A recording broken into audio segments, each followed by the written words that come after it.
문재인 대통령이 바이든 미 대통령 취임 이후 첫 정상회담을 가졌습니다. 바이든 미 대통령은 핵 관련 약속이 있어야 김정은 위원장을 만날 수 있다고 말했습니다. 바이든 미 대통령이 한국군 장병 55만 명에게 백신을 제공하겠다고 밝혔습니다. 한미 정상은 글로벌 백신 공급을 늘리기 위한 협력도 강화하기로 했습니다.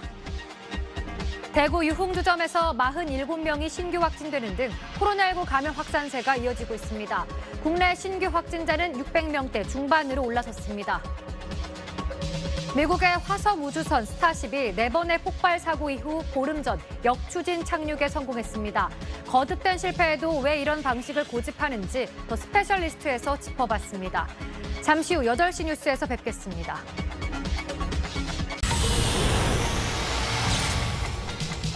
문재인 대통령이 바이든 미 대통령 취임 이후 첫 정상회담을 가졌습니다.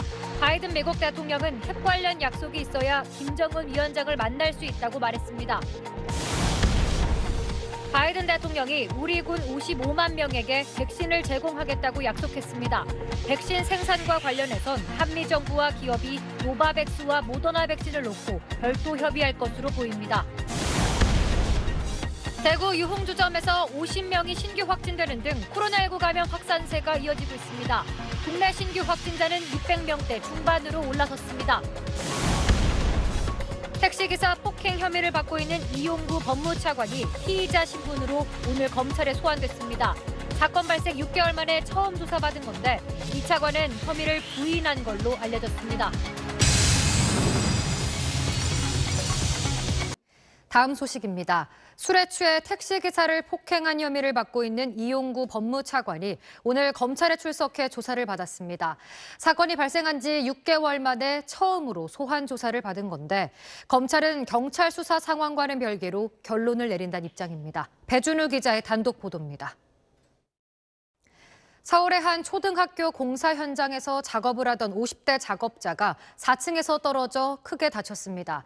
작업자가 밟고 있던 발판에 고정장치가 풀리면서 떨어진 걸로 보입니다. 김상민 기자입니다.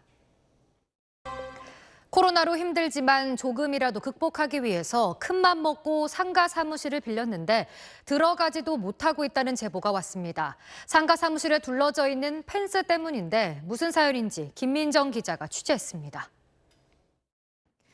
미국에 이어 중국까지 연일 가상화폐 규제에 나서고 있습니다. 중국이 대표 가상화폐인 비트코인 거래와 채굴도 단속하겠다며 경고하자 가상화폐 가격이 무서운 속도로 떨어졌습니다. 노동규 기자가 보도합니다.